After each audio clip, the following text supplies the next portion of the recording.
Welcome to Disney A, the Canadian-themed Disney travel podcast. We're your hosts. I'm Brandon. You pointed differently this time, and I'm Krysta. But you did point, so thank you. Oh, the pointing is very important. It is very important. Oh my goodness. I won't continue until you point, so it's good you remembered right away. How's it going, Brandon? It's going. Yeah? Yeah. Yeah. How about you? Oh, I'm fine. It was report cards this last week. Well, prepping report cards to go this week. But and I got an A++++. Okay, but I actually did do that for you. And like parent-teacher interviews and all that stuff. Oh, that sounds like a fun time. Well, that's just what I was doing the whole week. How many parents did you interview? Not many. Not many. One actually came. One parent, yeah. Yeah. To see me. Now, that being said, last semester I had lots and lots and lots. It just depends on what classes and yeah. Oh, hi, kitty. You have a kitty? I have a kitty. Literally, when she jumps up on our lap when we record, you can hear her, like the purring gets picked up. She's so loud. She's very orange. Anyway. Do you have a nerd thing this past week?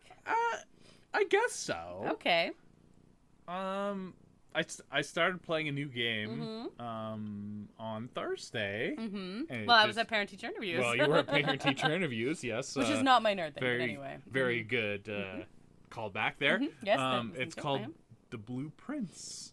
And the best way I can describe it is it's like a combination escape room board game. And what were you playing it on? Xbox. Mm-hmm. You really via Game Pass. It was a day one Game Pass game, and I gave her a shot. Yeah. So did you know, like, because you said you were gonna find something to play while I was at this at these interviews. Did you know, like, was it intended that you were gonna play this, or did you just know a bunch of stuff? I had not heard of this game, but that day I had heard that it had come out, and it was a puzzle game that was highly rated, and so it was right up my alley, and I said I was going to try it because I've had a long couple of weeks, and I needed to unwind and use my brain in a different way than at work. And is it hitting what it needed to hit? There is some good dopamine hits when you figure out the puzzles. Yeah, it feels real good. It's like doing an escape room. Yeah, it's the same feeling, and nice. I love it. Speaking of games, that's my nerd thing too. Oh, last week. Nerd. Oh wait, you got that's me the whole point. Okay. It's kind of a whole thing. Last weekend you got me a new game to play, a new cozy game. It's called I think it's pronounced Kameru. It's a Japanese word.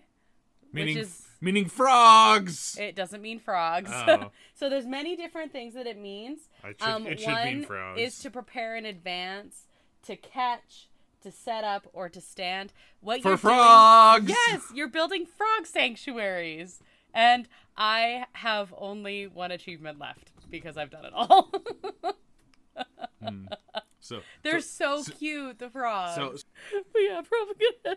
No, you gotta keep that in. Anyway, I'll put it for the funny thing at the end. I'll cut it out here and put it at the end. Oh, okay. Okay, so there's a warning. Only listen past the plane at the end if you want to hear Brandon's inappropriate joke that he just made.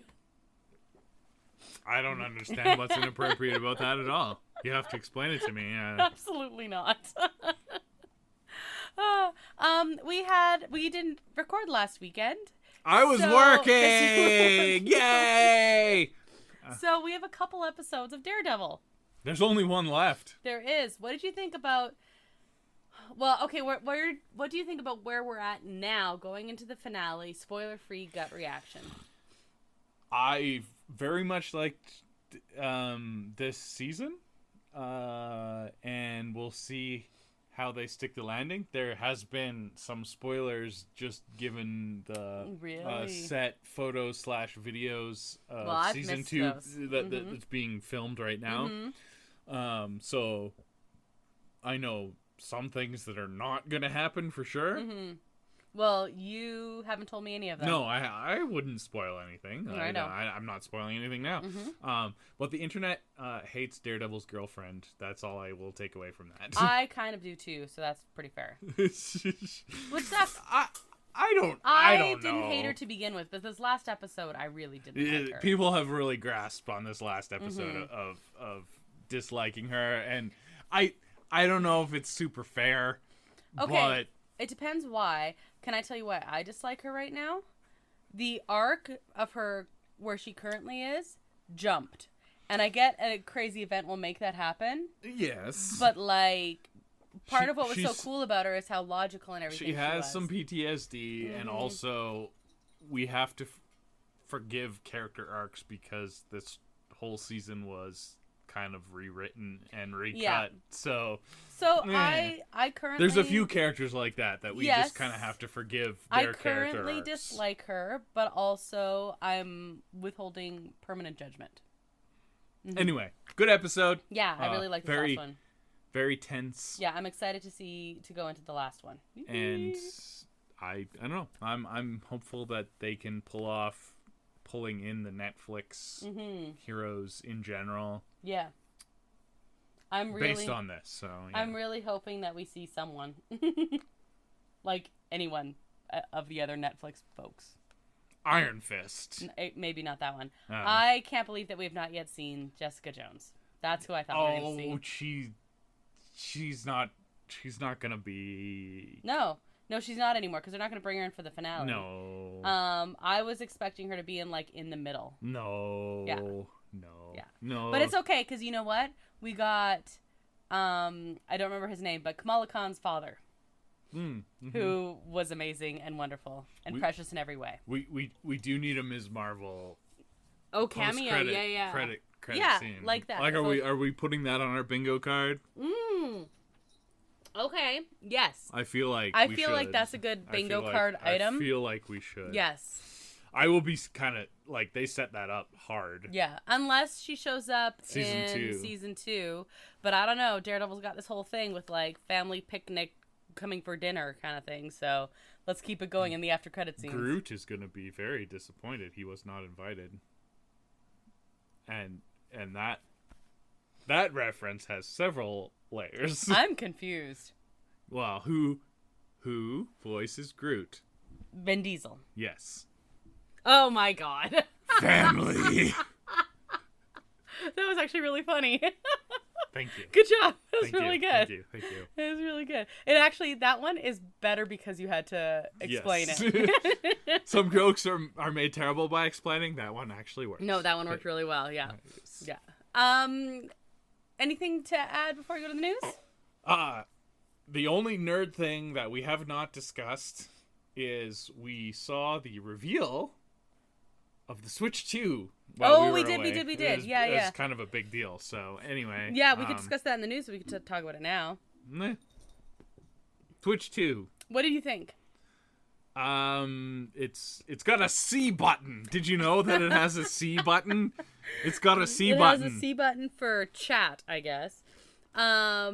Switch 2 release date with Mario. The new Mario Kart, which I think is called Mario Kart World. Yeah. Mario Kart, something like that. Yep. And then a whole bunch of other third-party releases on the same day. And upscaled ones from Switch. Yes. Because it's backwards compatible. And then and then in July, a month after the launch of the console, there's going to be the Donkey Kong game, which and then there's also some other things that they've upgraded. There's a Kirby one and a Mario Party where they're just putting in a bunch of new components. The upgraded some of ones, that is shortly after release and some is later in the summer. I'm excited. I am a Switch fan. I decided that is my console. You how many Switches do you have? I only have 2. Stop judging me. Okay. Okay, but on my bingo card, I did not think there'd be Animal Crossing. No. But I was hopeful. There was not. But I heard conjecture now is when they do the first big special console kind of thing, it'll probably be an Animal Crossing one, and that's when they'll do the new game. which is probably going to be a good year out. Year and a half. I would say the next Animal Crossing game is at least 2 years away. I think it's going to be Christmas 2026. That's aggressive, but but we'll see. Maybe spring 2027. That's exactly 7 years from when the first one released. I wonder if you can play Disney Dreamlight Valley on the Switch too. Well, it said with a lot of games, but like they're not all backwards compatible. Yeah, but Dreamlight Valley is like multi-platform, so it should be. It should be. I'm hopeful that if they do, because a big thing with not to go off on too much of a tangent, but a big thing with Dreamlight Valley on the Switch as opposed to other platforms is because it runs on the Switch, it has less, just because of like the loading and the graphics and everything like that. The Switch as a console is underpowered because it's like also a mobile thing, yeah. But Switch 2 is going to have, like, there's so many improvements in that area that if it is compatible, I'm like, would they be able to make adjustments? Oh, the Switch 2 is like crazy, exponentially more powerful than the Switch. It's completely different generation. It's probably more powerful than a PS4. Real wow. But still mobile. Yeah. So here's my bingo card for future of Dreamlight Valley right now. You can play it on the new Switch too. I think you'll be able to. And then I think down the road there'll be an update where they up the performance and you can because there's like item limits and stuff like that. Yeah. And I don't think they'll have that ready to go. But I think down the road it'll be, if you play on Switch 2, one of the updates. We'll see. I really hope so. There's a new Switch 2 update coming out in the next couple weeks. There's not a specific date for it, but just judging from when Starpath are. And it's Alice in Wonderland themed. We've already blown past the original pre-order date, which they had to cancel due to tariffs. That's correct. So that is correct. So I guess we'll see. Yeah. You have a thing. Better know a listener. We haven't done one of those in a while. A long time. Yeah, you've got a listener? I'm picking something random. All right, I'm excited. I like random. Better know a listener. Yay! We're going to South America today. Are we? I was like, I didn't know we were doing that, but okay. Chile. Oh, okay. Yeah. All so right, we have some listeners from our last episode, which was 2 weeks ago, from Chile, which is really interesting. Hola. Hola. We're in Chile. It is listed as Lo Barnechea? Lo Barnechea? Lo Barnechea? Okay, please tell us how we're spelling that wrong. Terrible. I'm a gringo. I cannot do the Spanish pronunciations. But Lo Barnechea is a suburb, basically, of Santiago. Oh, okay. So I know where Santiago is. Yeah, exactly. And it's been around a while, like basically from before the time of the Incas. There's been a settlement there, so it's like super, super old. Pre-ancient. And the pre-Hispanic inhabitants were called Huanchos,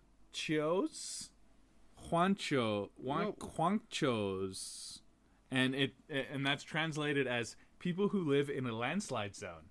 That doesn't seem like... That's not kind of where you want to live. No. But, that's like an interesting translation. So, that being said, Brandon, part of our community is also in a landslide zone. Well, yes, we have Canada's largest...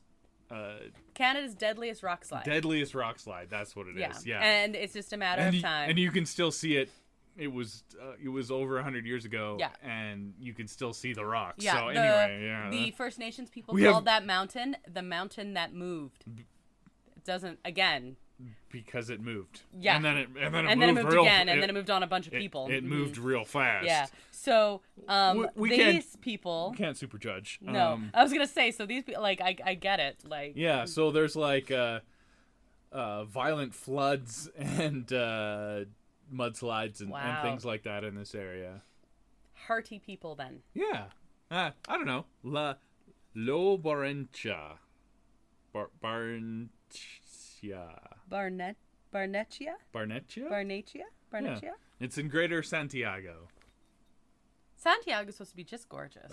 Yes. Actually, all of Chile is supposed to be just gorgeous. I think Chile's is just a cool country because it's long and skinny and it's all along the coast and they're skiing there. My mom went skiing. Your mom did go skiing in Chile. That was quite a while ago. A lot of North Americans go skiing in Chile because the season's obviously opposite because it's in the opposite hemisphere. Yeah. So they put away their skis here and just pack them up and take them down to Chile. Yeah. So I don't know. That's very cool. Go Chile. Yeah. And thanks for listening. Thanks for listening. And message us to tell us how we pronounced the name wrong. How horribly we pronounced your city's name there. Yeah. I apologize. Yes, but we're trying. Very cool. Hi. Oh wow, Chile. That's really cool. I'm always interested where we have listeners from. Really all over the world, which blows my mind. Yeah, it really does. We're just sitting here in our basement and having fun. Yeah, it's true. Doing it for no greater good than that. So, yeah, I don't know. That's pretty cool. My mind's blown. Okay. Anyway. Mine too.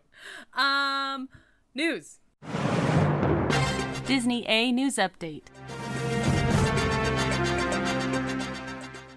Okay, well, there's just a couple big news items that I want to talk about. The first one is we have maybe tied for the greatest after hours, I assume. I just haven't been to one.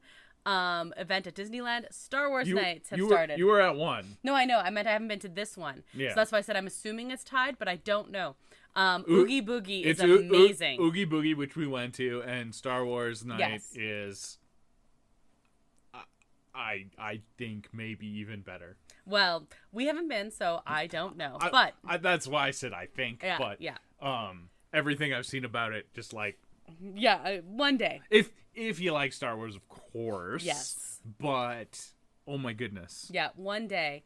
One of my coworkers and a student who's her kid are going to go to Star Wars night while they're there. I'm only a little bit jealous. I'm pouting right now. I know, but it was bunch of jerks. So the student and I were having. They didn't invite me They didn't invite me either, and they actually know me. Yeah, well, I'm more fun to be around. So. That is also true. But it looks very cool. This looks like every year I'm like, man, this is the best year for Star Wars night now. This is the best year for Star Wars night. The merch is insane. Everything from like popcorn buckets, but the food is crazy. The meet and greets that they're doing. You just showed me a picture of Chip and Dale dressed as Ewoks. Yeah. Like amazing. And you know what? And that's just random. And that's just random. But we saw a crazy like Queen Amidala in her like full. Oh man! And the full red, Han and Leia, and Emperor Palpatine. Oh yeah, just so good. Yeah, I love having the music, the Friggin' Dan and the Modal Nodes. Yeah, I don't know if there are other ones as well, but they are doing a concert on the Rivers of America. Like so good, everything. Yeah, it'd be amazing. And then I'm always torn because it's like you have all this time and there's only special things that you can do. And if you didn't know who Friggin' Dan and the Modal Nodes are, they're the Cantina band. Yes. Yeah. No, that's true. Mm-hmm. But there's also like attractions are open during this time and with very, very low wait times. So you have to kind of like, you can't do it all. So you have to kind of decide, do you do these things that are super rare and only available during this time, or do you do the attractions? It's the constant problem of the after dark events. Yeah. We had that problem at Oogie Boogie. Yes, and Oogie Boogie doesn't go as late as this one does. Right. Mm-hmm. But it was still the same problem. Mm-hmm. I think we did really well. I think we did pretty good. Yeah, we did really, really well. We missed our goal was to see the villains, and then we decided to miss the one villain. The Baymax villain, right? Big Hero 6 villain, I mean. But then we like looped around and saw Hades again because we had done his treat trail and he like went away. But then we came back to see him again and we decided that was better than the other one, so that we played off that one. Still did some attractions. And then we rode Monsters After Dark twice. Yes, I was gonna say twice. Yeah, which was great with a very short line. Yep. And we had the most epic ride on Monsters After Dark with the lady that was like, "My candy is everywhere."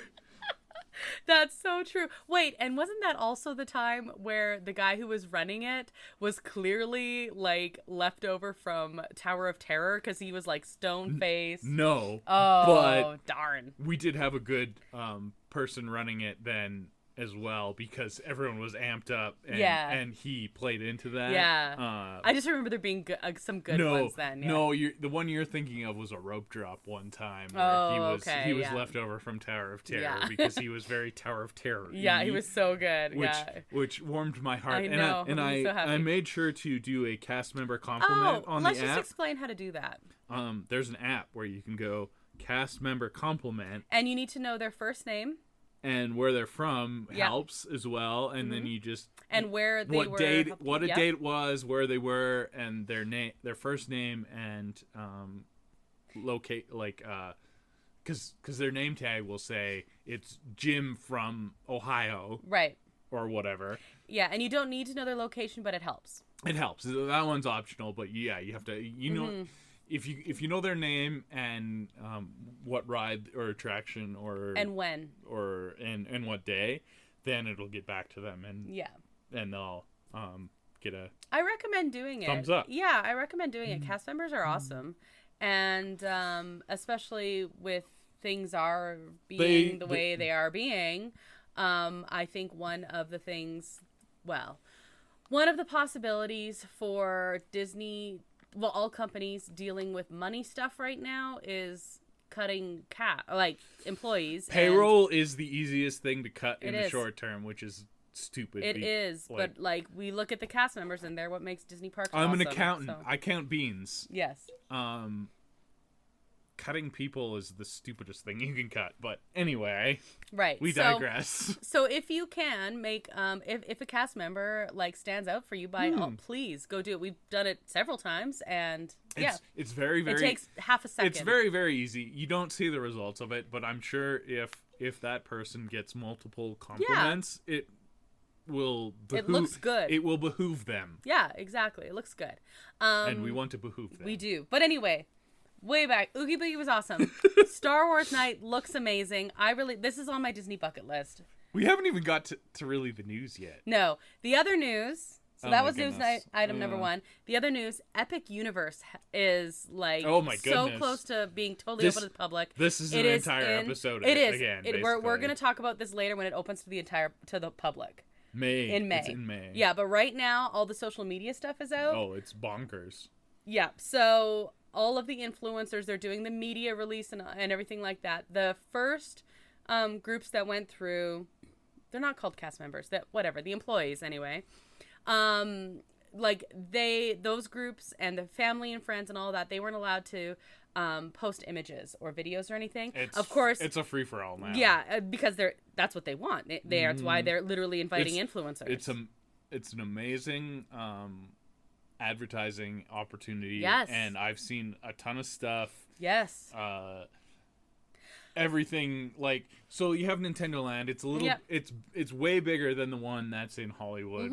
It's probably on the same level as the one in Tokyo. I don't know, but it's also in English, so there's that. But you got your Marios, you got your Yoshi ride, which you don't have in Hollywood. I really want to watch I haven't watched a ride through on the Donkey Kong. The Donkey Kong Land is amazing, and we're getting a new Donkey Kong game on the Switch. Oh yeah. But the Donkey Kong roller coaster. Yeah, I really want to see this. Yeah. So cool. And your How to Train Your Dragon Land. This looks amazing. Is themed to the max. And this was one when they announced it, I was like, oh, that's kind of cool. And then they were showing the stuff around. I'm like, yeah, that's actually a good theming thing. Okay. They have oh my goodness. Drones in in dragon costumes flying around. So you have flying dragons. They have a baby Toothless. Yeah. Which is a Boston Dynamics robot. We're pretty sure. No, you looked it up? Yeah. I've confirmed. Okay. They've put a baby Toothless costume on a Boston Dynamics robot. That's amazing. That's amazing. I don't know. This is next level. This is the first major theme park to open in North America since the early 2000s. Yeah. Well, they are hitting all the notes from what it looks like. So, Universal is on the same level as Disney now, and Disney should be worried. I think Disney should be worried. We're gonna do a whole episode in May. Yes, we are. When it officially opens to the public. It's gonna be an epic episode. Oh my goodness. Those were the two big things I had for the news.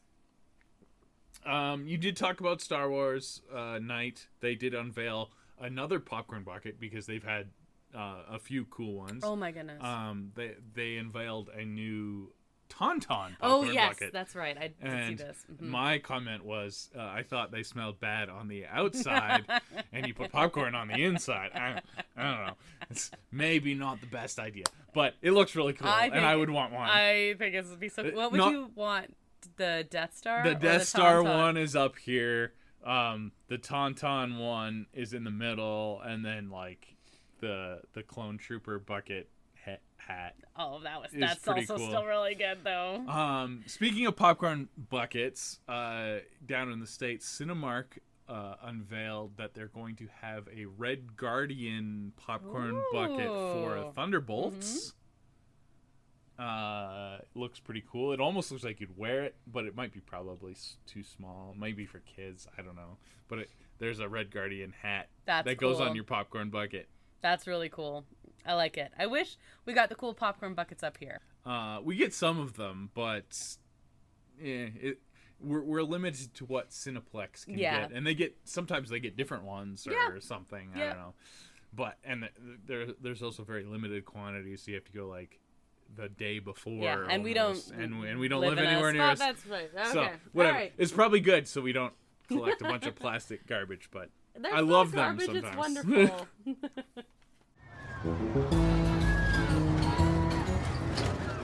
At the park. Hey, remember how I was explaining to you about my frog game and how it was a Japanese word? Ichni Sunchi. No. What is that? That's 1, 2, 3. Oh, I didn't know that. 4. I don't know. I learned to count in Japanese because I was in judo. Oh, okay. That makes sense. I was like, how do you know this? Yeah. We're talking about... Yeah, that's it. Okay. We're talking about Tokyo Disney. Oh, okay.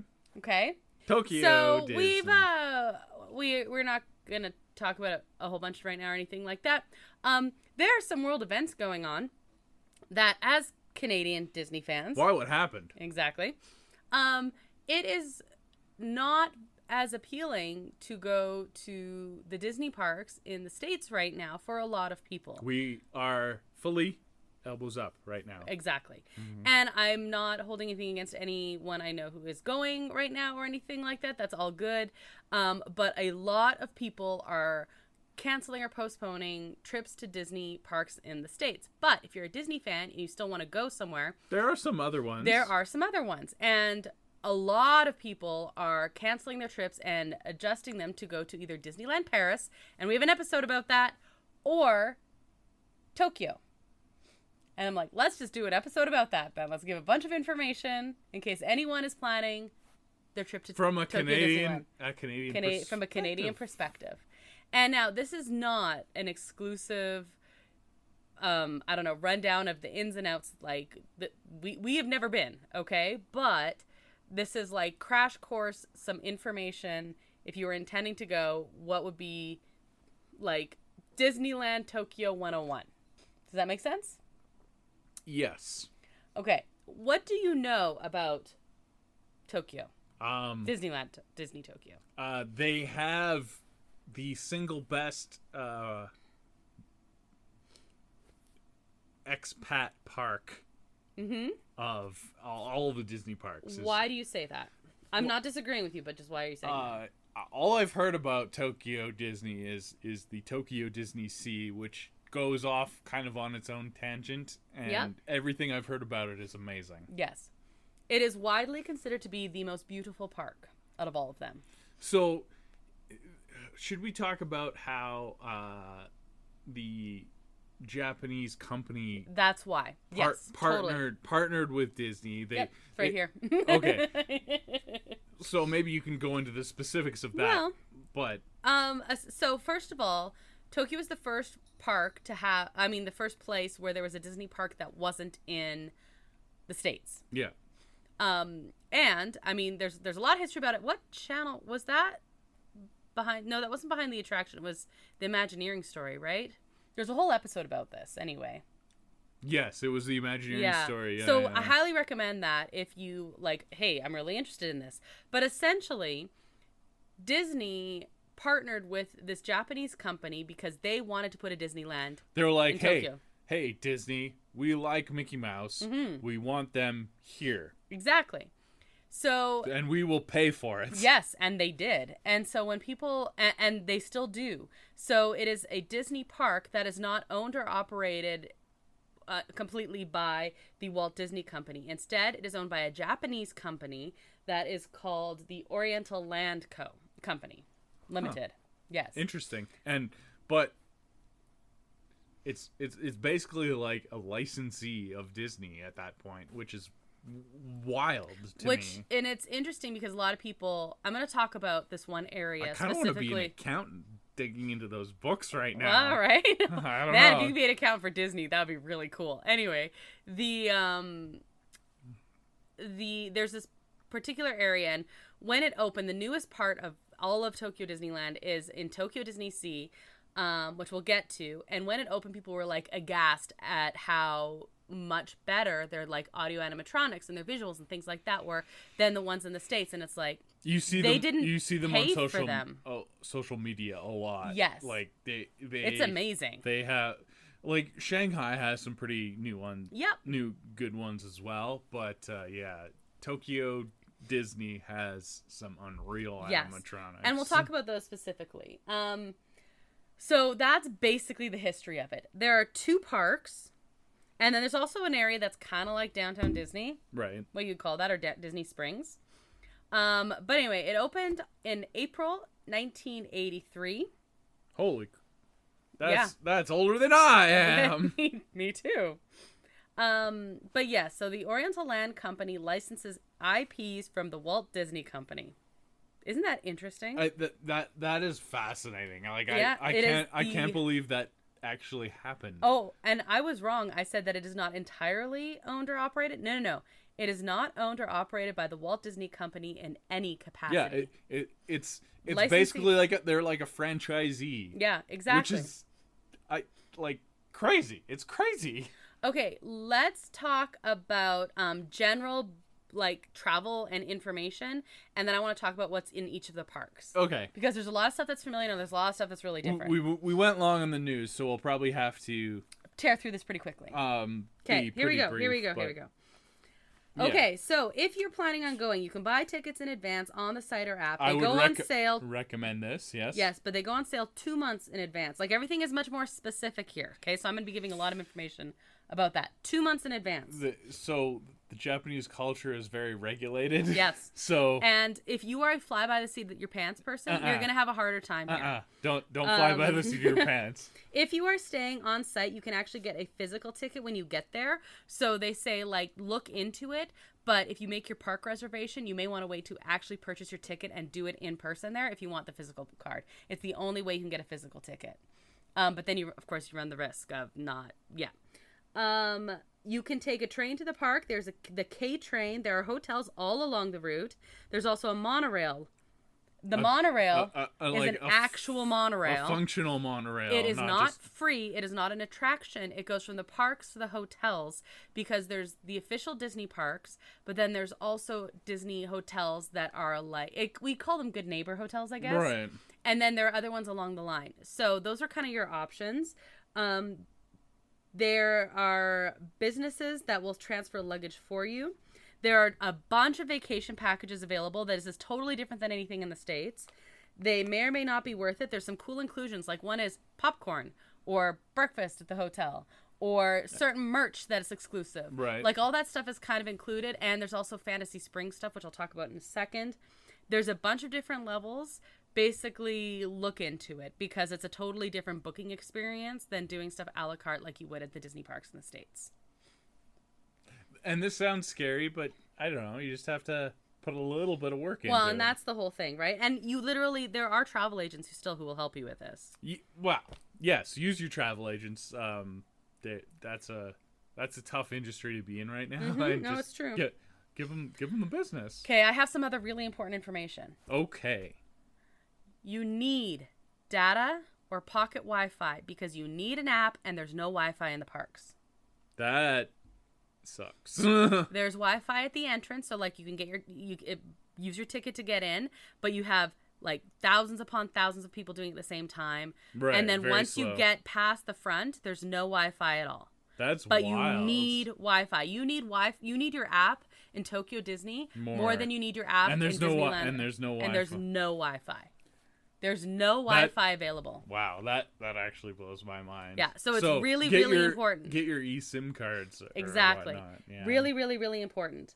There are, okay. I'm going to try and explain the tickets going on here. So you scan in, and it's all, of course, like digital. Like you scan your little ticket on the thing. You don't, like, it's not a person doing it, the turnstiles. And you go in. Then you have to be in the park to book Disney Premier, which I'm going to explain what that is, the 40th anniversary priority pass, or mobile orders. And I'm going to explain what all of those things are.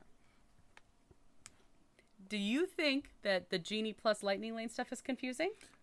No, but some people do, yeah. Okay. So, are you ready for this? I am not. Okay, I need you to listen. Okay. Okay. You got to, like, because there's all these different names. All right? Okie dokie. Okay. Disney Premier passes are kind of like individual lightning lanes. Okay? Right. But they're only for specific things. They're for their most popular, but it's not like in Disneyland where there's only 2 attractions that have them. There's quite a few. Okay. Okay. And you buy them individually. From what I can understand, you buy them individually, although some of the vacation packages would include them. Okay. Okay. Then there's more. There's another thing called the 40th Anniversary Priority Pass. It's not the 40th anniversary anymore, but they brought it in during that time. The 40th anniversary... Maybe just call it the Priority Pass. Yes, and I'm sure they will. Anyway, once you're in the park, you can book Priority Pass. This is free. It is like a free Fastpass on attractions that don't have Premier Pass. So like a middle tier kind of thing. Wow. I'm not done. Oh my goodness. Okay. Then you have on the app a standby pass. Don't say anything just yet. The standby pass is for things like new merch or specialty food at restaurants, like if they have a different attraction. Some attractions, they turn it on depending on the day and what's going on. So like on an average day, it might not be turned on for anything. But if they're either like low on cast members or there's like a special event going on or something like that, on that individual thing, there'll be a standby pass. If it is on an attraction, there's not a regular lineup for it that day. So you have to be on your app. On the app also is mobile order. Okay. Okay. Yeah. Can you imagine people who complain about the reservation system going? Can you imagine them just turning off a standby line randomly in a North American park? No. And being like, you have to do this on your app. They had 10 cast members when Haunted Mansion Holiday came back, telling people that they had to use their app. Yeah. And it was a widely publicized thing, and it wasn't random. Like, they didn't randomly turn it off. It was just they didn't have the queue built, so they couldn't have people standing there. I understand. Wow. Okay. Okay. My mind is blown right now. Blown. So, that just means there'll be no regular walk-up for that, but I think that's like a pretty rare thing for it to be for an attraction. Well, I hope so, because that's weird. There's also special stuff. There's another special stuff for Fantasy Springs, which I'll talk about later. That's its own conversation. There is a lottery system that is used for some shows and character greetings. These are usually the indoor shows. However, usually the first showing has regular standby. This is honestly like a boarding group. Like, I looked into it, it's very similar to a boarding group. Check the website and app always, but yes, usually the first one. So it's funny because in Disneyland, it's like, well, it's harder to get into the first one, but like it's easier to get in the second one. It's the opposite there. Right. They want to do the shows the second showing, or third, or so on. For mobile order, pretty much everything is mobile order. But the restaurants also show the app also not only shows your restaurant, but restaurant wait times and return times. So like, without clicking on the individual thing, like just on your map. And the thing about restaurants is they're much more affordable. Oh, yes. There's a whole thing here. Table service restaurants. That's what I was going to say. Reservations open 30 days in advance only at 10 a.m. Tokyo time. Oh, so get up in the middle of the night, I guess. Yeah. There are a lot more opportunities for things like character meals or shows and things like that. For example, they have the Blue Bayou, but they have a restaurant that's in the middle of Splash Mountain as well. So things like that. You know how we have the Golden Horseshoe? What is their Splash Mountain theme to at this point? It's the original. Really? Yeah, it's the only one that didn't change. I think the only one. Maybe there's two. No, I think it's the only one. Yeah, it's the original. Except like... For now? Well, it's... No. They can do whatever they want. They're owned by their own company. That's true. Okay. Yeah. Dang. But yeah, they have a restaurant in there. You know how we have the Golden Horseshoe? They have the Silver Horseshoe where they actually do musical reviews in it. And it's like a restaurant. And I think it's like a Mickey show that they do like a Western kind of thing. Yeehaw. They are really big on their shows there. Well, I mean, that is Japan for you. Yeah, they're really big on their shows, and a lot of them are like character ones, and there's a number that have meals. So, but yes, table service 30 days in advance. I also have, because pretty much if you're listening to this, you're traveling in. So I have some travel information. From either of the airports you'd be traveling into, take a limousine bus to the resort. They leave multiple departures per day, and then you don't have to mess with your luggage on a train. It costs tons of money to take a taxi, or have private transfer. A limousine bus. Yeah, that's what they're called. Monorail is not free. You can get a pass though, and if you do 3 or more times a day, if you go on it 3 more times a day, it's worth it to just get a day pass. Or they also have multi-day passes, which is usually worth it as well. Apple Pay and Google Pay are not common in the parks. Credit cards are everything. Some places, like little kiosks and stuff like that, will do cash as a backup. Food allergy info is not on the app. It's only on the website for most places. Well, don't have allergies and then you're fine. Yeah. That's my recommendation for travel anyway. Yeah, it does make things easier. I'm kind of a jerk that way. Definitely check your menus though, because but the menus are all on the app. This is the same as the Disney. You're going to have trouble because they probably have a lot of seafood on the menu. I would, but there's also like not seafood too. Like they also have, but you know what though? I would have a lot of fun with all the sweets they have. They have lots of snacky sweet things. Yes, they do like the sweets. Okay, here's the thing. We've talked before about how crazy busy it always is there. Arrive early. The park almost always is from 9 to 9. However, I was watching a video and they said it's the worst kept secret. It can open early depending on crowds and what's going on that day. It might open at 8:45. It might open at 8:30. It might open at 8:15. Set your alarm.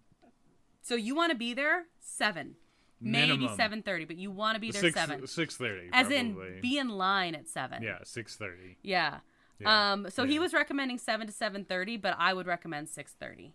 That being said, that's saying if you're traveling from abroad, just get there early. Yeah, that's why. If that's why you're going, that's why you're there. Go, go do the thing. To get your best chance at Premier Pass. And the video I was watching, they had a special thing for Fantasy Springs. That's only partly true now, and it's going away, so it depends on when you go. Hotel guests get in 15 minutes early, and no matter what. So if the park is going to open at 8:30 that day, you're getting in at 8:15. It has you have your own entrance. But don't forget, you still have to do security and everything. Crowds are still lower between Tuesday and Friday. We found this isn't true in Disneyland anymore, but Oh, heck no. Yeah, but problem is, so Disneyland is mostly locals. Disney World is mostly tourists. Japan is both. So here's my other thing about when should you go. Are you ready for this? Sure. It's just going to be bad, okay? Yeah. In March, spring break always happens in March, so it's going to be busy. This is with your locals. In April, there's going to be a lot of tourists because it's cherry blossom season. The Lunar New Year is like January into February. Yeah. There's something called Golden Week, which is the end of April into May, and basically it's a week of holidays, so it's going to be busy. Summertime is busy with tourists, but it's like less so, but it's also like excruciatingly hot. In September, there is the Silver Week. This is like Golden Week. It's a week of holidays, so it's going to be busy. From December 26th to January, middle of January, it's going to be very busy. No one works during that time for the New Year. And, so basically you're picking whether you want it, how you want crowded you want it to be. There's always... I'll take the super hot time. That's what you're thinking, hey? Yeah. Well, that's convenient because that's when I can travel. Yeah. Maybe in like 5 years we'll go. The other thing is there's absolutely no park hoppers. So at minimum, if you want to do both parks, you have to do 2 days. If you want to do pretty much everything, and I mean, as we know, like we were in Disneyland a lot, we still didn't do technically everything. But you did pretty close. Yeah. But if you do say like 4 days, even with how crowded it is, you're going to do pretty well everything. And that's not going the speed you and I go. We do go hard. That's like I am average. Getting old though, so I don't know. Yeah, average speed. Events happen. There's almost always an event, and there's also Here's another nice thing. You know how you said the Japanese are very regimented on schedule? Yeah. Ride closures are almost always accurate. Ah. Check the calendar. They post them 6 months in advance. Ah. So you don't have Indiana Jones going down every. I mean, stuff still happens. But it's not like, oh, now it's down for 3 days. Right? Mm. So, from what I could tell. The other thing is, what if I don't speak Japanese? I do not speak Japanese. There are always English-speaking people employed at all of the Disney hotels and all the Good Neighbor hotels. And they said pretty much any tourist hotel you go to, they'll be English-speaking. Japan is big on English. Yes. In general. In general, yes. The Disney parks... Most of the cast members, if they're leading something, say like the Jungle Cruise, they are speaking in Japanese. A lot of the rides where it has both things, like a lot of the rides where it's an audio track will have both English and Japanese. Small World does, I think, 3 different languages or 4 different languages. Mm-hmm. Like I think singing the song? Yeah, I think like Mandarin is included in it. And like, yeah, anyway, I know there's several included in Just Small be World. prepared to listen to a lot of Japanese because you're in Japan, that makes sense. Yeah, of course. But everything I said was like, I was shocked by how much English there was. Yeah, like you're not going to be totally uncomfortable as an English speaker. Yeah. An only English speaker, but also be prepared. Well, it just says, you know what? Make sure your phone is charged. Make sure you have a Google Translated update, and you're fine. And that's mostly for like, I saw a bunch of the signs and stuff around the parks. They're in like 8 languages. Always English is one of them. There is going to be rides that you go on that are only in Japanese. Yeah, like I kind of want to go on Jungle Cruise in Japanese. Am I going to get any of the jokes? No. I will laugh with the people that are... But I will laugh with the people. Yeah. And you know what? When we go behind the water, I'm going to know what the joke is, so it's fine. Actually, it might even be funnier. It might be. In Japanese. It might be. So, yeah, they say like shows, attractions, everything, totally fine. The one thing I do want to recommend here before I get into all the different rides... is we've watched a couple videos from him doing other things. If you are someone who watches YouTube videos, TD Explorer, I think his name is Chris, has like very thorough traveling in Japan theme park videos. He's lives in Japan and goes to theme parks. I don't remember where he's from, but he's not from there originally. Like So he does like, well, with I'm traveling here, or I'm doing like I speak English. Where do I like that kind of thing? Yes. Yeah. So he's also good that way. Much better than any one of us would. Exactly, and he's very thorough things about like this is how this system works. This is how this system works. He's very thorough. His really good videos. Anyway, so highly recommend checking him out. Okay, are you ready for? Let's start with Disneyland because I think Disney Sea is a little bit more exciting, so we'll end with that one. That's how you do it. Okay. So Tokyo Disneyland opened first. It has 7 themed areas. There's the World Bazaar, Adventureland, Westernland, Fantasyland, Tomorrowland, Critter Country, and Toontown. It's a clone of Disneyland. Not quite. Wow, I basically. watched when it opened. It was. So I watched a video, and a lot of it is going to be some overlap. Mm-hmm. But there's going to be, you're going to notice something very specific when we get to the Tomorrowland area. Okay, ready? Okay. The World Bazaar is kind of like what you would have with Main Street USA, except it's all enclosed. It's like a glass area. Okay. And there's things like the Penny Arcade is actually an arcade. Sweet. Yeah. Like old-fashioned kind of thing. They're big on arcades in Japan, so that makes sense, you know? Adventureland has things like the Tiki Room, except their version, Stitch interrupts the show in the middle of it. Well, that sucks. I don't like that. Okay, moving on. No, it's actually kind of funny because it's good. It's good. Don't care for that. Westernland, of course, has Big Thunder Mountain. The Japanese are strangely enamored by Western culture. It's true. What we have for New Orleans Square would be in Adventureland. So it moves from like New Orleans themed area into the jungle is kind of the idea with Adventureland. That is where Pirates of the Caribbean is. It is not where Haunted Mansion is. In Westernland, we have Big Thunder Mountain and Rivers of America. Yes, they actually have the Rivers of America there. They're not going to have it in Florida very soon. Mark Twain Riverboat, Tom Sawyer Island, and they have like more interactive stuff with Tom Sawyer Island. Probably better maintained. Oh, yeah, like it's like a full, like the island has a full little town on it and everything. Critter Country, as an actual Critter Country. Splash Mountain, opened in 1992. That's the big thing in Critter Country, the traditional Splash Mountain. Sweet. Fantasyland has the Haunted Man. That's where their Haunted Mansion is, which is, by the way, beautiful architecture. It looks way different from the outside. It is super different. There is a whole subsection of Beauty and the Beast there. So, like, a lot of the other stuff, Snow White and the Seven Dwarfs is there. It is a tale as old as time. It's true. Yeah. Snow White and the Seven Dwarfs is there. Peter Pan is there. Pinocchio is there. But then the Beauty and the Beast section is like attached to it. It's like a subsection. There's a dark ride called Enchanted Tale of Beauty and the Beast. And there's like Maurice's Cottage and Gaston's Fountain, you know, where he like, what are you reading kind of thing. There's like some food there, things like that. There's a stage show. Then in Toontown, this is very similar to our Toontown. So we're going to go into that. Tomorrowland is the most different. Tomorrowland is nothing like ours. The only thing it has that's the same is Star Tours. Space Mountain is closed.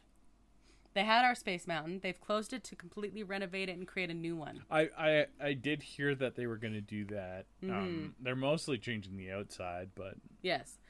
A rotating car ride named the Happy Ride with Baymax. Oh, this is...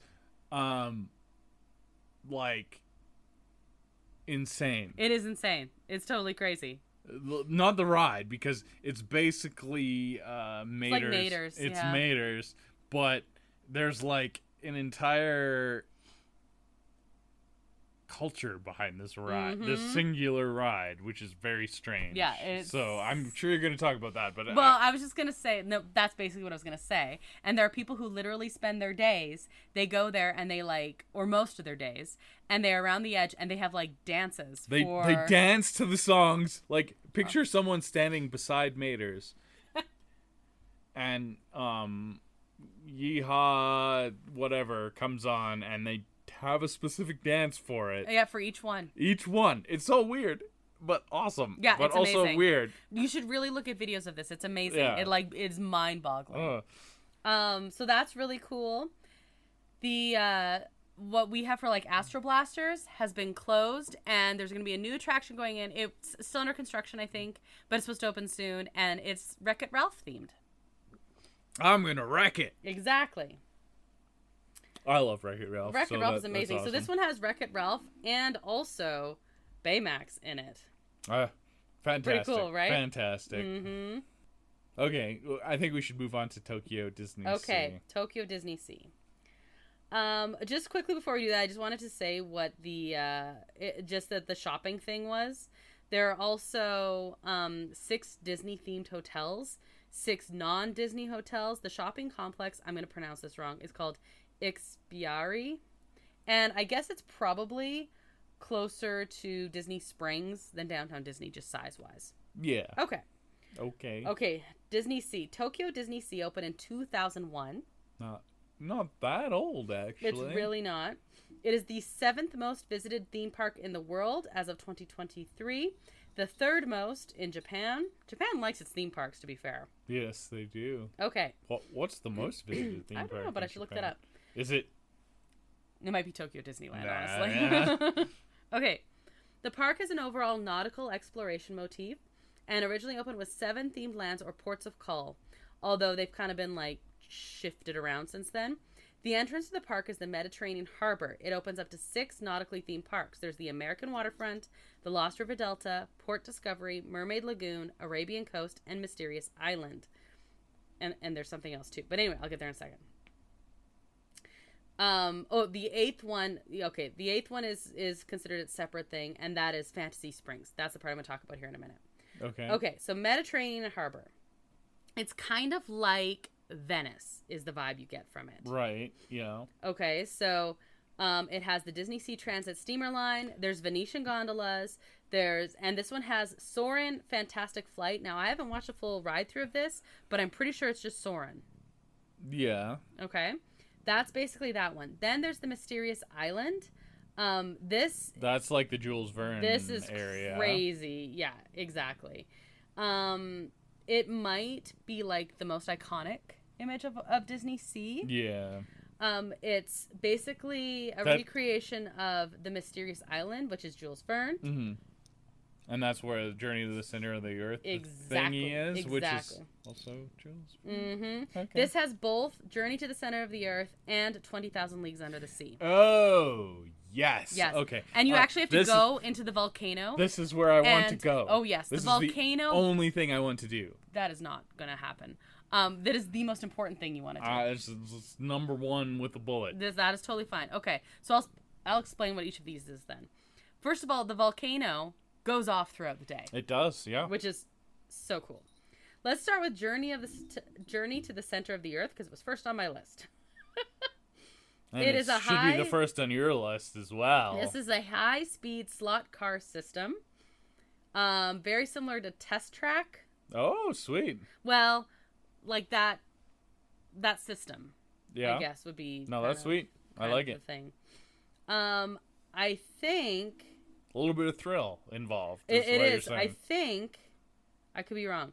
I know there's a ride that there's only one ride that has an inversion here. I think that's it. No, there's a roller coaster that has an inversion. It can't be that one. Yeah, I wouldn't imagine there's an inversion. It doesn't need an inversion. 20,000 Leagues Under the Sea is very much like the old submarine rides at Disneyland. Which was 20,000 Leagues Under the Sea. And then I was listening to the story and I'm like, I'm pretty sure I remember doing this when I was 6 years old in Disneyland. They just did an updated version of it. It's better. It's better this way. But Fight me. I don't know. No, that's totally fine. Nemo submarines suck. Okay. But so basically what you're saying is Journey to the Center of the Earth is where it's at? Yes. So basically, the gist is, here's your story. The volcano of Mysterious Island, Mount Prometheus, has become Captain Nemo's base. After traveling through its caverns and past several of Nemo's labs, guests board Terravaders. Like elevators, but Terra. Yeah, you're gonna go into the Earth. Exactly. Yeah. That leads you to the facility's base station 1/2 mile below. In the base station is a huge steam-powered bellows that pumps fresh air down from the surface. And then riders board steam-powered mine vehicles that travel through pre-drilled tunnels into the heart of the Earth. Before the car can proceed, goes through glowing crystals, a mushroom forest. Before the car can proceed further, an earthquake causes a cave-in of the tunnel ahead. Bad things then start happening. Oh no, not bad things. And there's stuff. Lots of bad things happen. Okay, yeah. Okay, then we go have the Mermaid Lagoon. This is Disney's Little Mermaid themed, this whole area. It's like for kids and stuff. Yeah, mostly. There's an indoor section, which is kind of cool. This has jumping jellyfish in it, though. Like our jumping jellyfish. It's all indoors.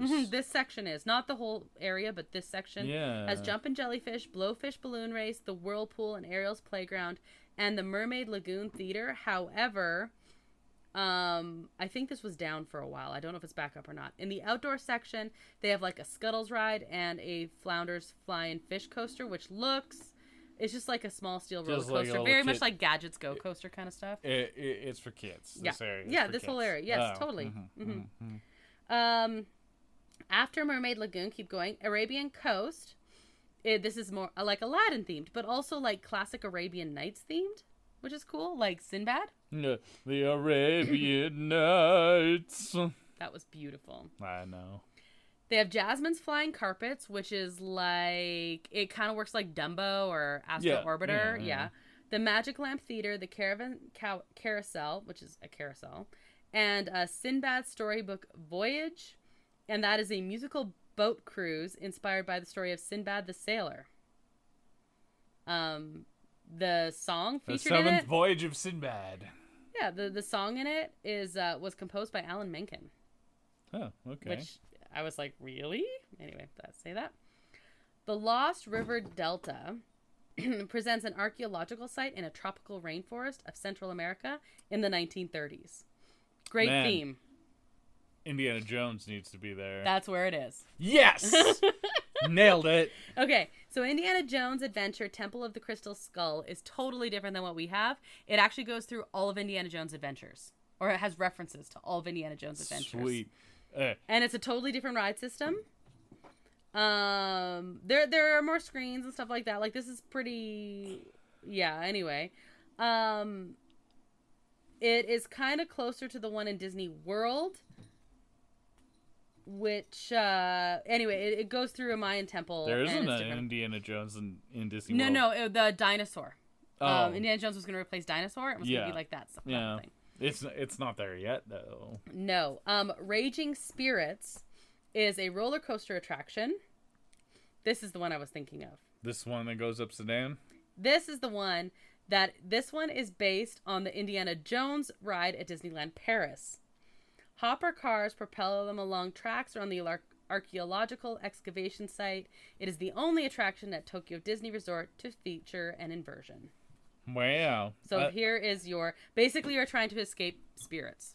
Yeah. Probably from messing with the whole archaeological dig that Indiana Jones was doing. Just taking us back to the whole Universal versus Disney thing. Universal does inversions and thrills way better. I like Disney. So, yeah. Port Discovery represents the Marina of the Future. It has Aquatopia, the Electric Railway, and Nemo and Friends Sea Rider. Sweet. So Aquatopia... Amazing. It's a trackless ride system. And it looks like the hover... So basically they figured out... but it's in water. Yes. But what it is, it's super shallow water, so it looks like you're floating.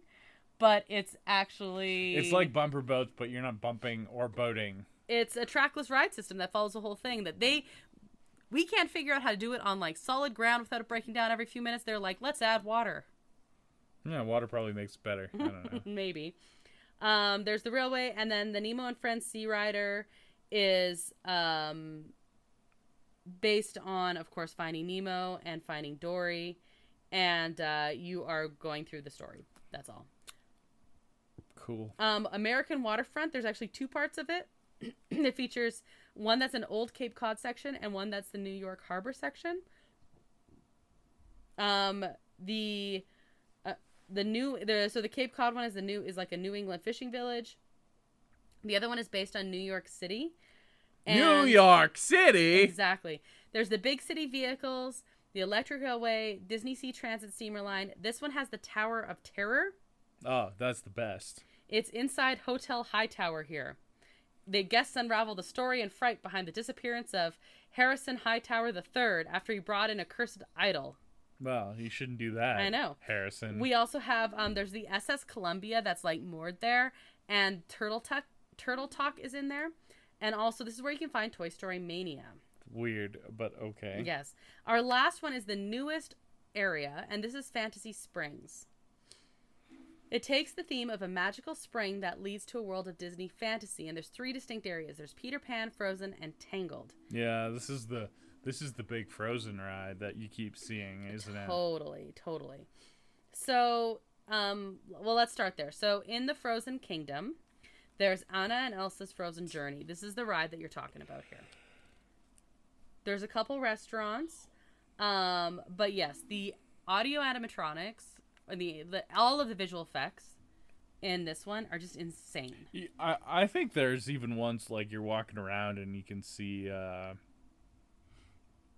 what's his face from Tangled and the horse just on the path being like way better at animatronics than you ever see in a ride. Oh yeah, no, that's crazy.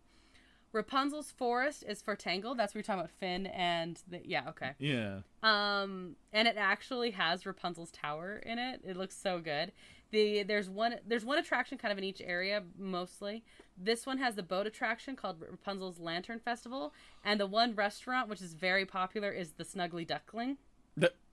Exactly. Peter Pan's Neverland. This is not where you find the Peter Pan ride that we know. That's in Tokyo Disneyland. This one has one thing for the Peter Pan's Neverland adventure and one thing for kind of like a smaller kiddie one that is for Tinkerbell, and that's the Busy Buggies. Now, it used to be that in order to enter Fantasy Springs, you needed a special ticket. Right, because it was brand new. Exactly. As of like now, I think like just recently, you don't need a ticket to enter the park, that area of the park anymore. It used to be that, but I think you need, like, I think all the attractions are still on the special passes, and all of the restaurants have to have a standby pass. Okay, so make sure you're checking that kind of stuff out. Check it out. Okay, and I think that's it. Again, app and Wi-Fi. I don't know. We will probably have to research even more. Oh, yes, because it'll probably change when we actually go. But I know a lot of people are going right now, so hopefully that's helpful. What we're recommending is that you use the Googler and do your own research. And the YouTuber. Mm-hmm. I was really nervous about going here just because of the crazy crowds. They just have a lot of workarounds for the crazy crowds. And as long as you are someone, I think, who is good at the researching, the Googler and the YouTuber and all of that, and you have some patience and understanding, I think you're good. Like, I think you're fine. I was looking at average wait times, and they're bad in the standby line, but, like, not so bad otherwise. You gotta just pay your money. Just pay your money. Which isn't as bad as you think because, like, the food and everything is much, much cheaper. So, as an idea, and I'm not, like, trying to dissuade people from where to travel and where not to travel. I am. But on, like, in all my forum, like, I'm in a lot of Disney forums and Facebook groups and things like that still. And a lot of people who are switching, they say, like, they have priced out everything down to the meals and everything. And it costs the same to go to Disneyland Paris or Tokyo Disney as it would be to go to Disney World. The problem is you need more time because of the travel time. Yeah, you gotta not, like, take popping down overseas flight and change time zones. You're not taking you're not popping down for 4 days and jumping back over up to Toronto or something like that, right? It's more of a commitment to go, but as far as actual cost goes, you are not actually paying that much more or anything more. So the flights are more, well, from Canada, maybe not even that much more, but everything once you get there is way cheaper. Exactly. So I'm saying if you add everything up, it might, I think the crowds are going up in these 2 locations especially, but in all Disney parks around the world. And if you are trying to avoid the Walt Disney Company specifically, this would be your only option for going to a Disney park. Okay, want to go? Someday. Does this make you... Disneyland Paris, that episode made you really, really want to go to Disneyland Paris. Did I reassure you about Tokyo? Well, Tokyo's busy on the best of times, and now it's gonna be busier, so I'm kind of leery about that. Mm-hmm. As all the Canadians and Europeans and stuff don't Yeah, go to that's what I'm saying. Disney World. Yeah. So, kind of. Well, we'll see how long how that it lasts. goes. Yeah. We're not going to a Disney park anytime soon. No, we have so, other trips booked. Yeah, exactly. All right. So contact us on our social media or through our website to chat and just say hi. Thank you, El Mule, who's responsible for the custom theme song you heard at the top of the show. You can find a link to his work at our website, disneya.wixsite.com/podcast, where you can also find a link to our social media accounts. You can find Disney A episodes on all of your favorite podcast streaming platforms, and if you rated or reviewed our podcast, thank you. And if you haven't yet, please do. It helps others find us because of algorithms. Next episode, we are going to do a deep dive. Deep dive. Ooh, I'm really high pitched for that deep dive. Well, you have to dive deep. So, on an attraction I hate. It's the only attraction I hate on the park. It's the best. best. Only one. It's the best. It's the only one. No, it's not the best, but it's very fun, and you're kind of a wuss, so. It's the worst one. So I'm Krysta. I'm Brandon. And until the next adventure, TTFN, ta-ta for now. Thanks for listening to Disney A.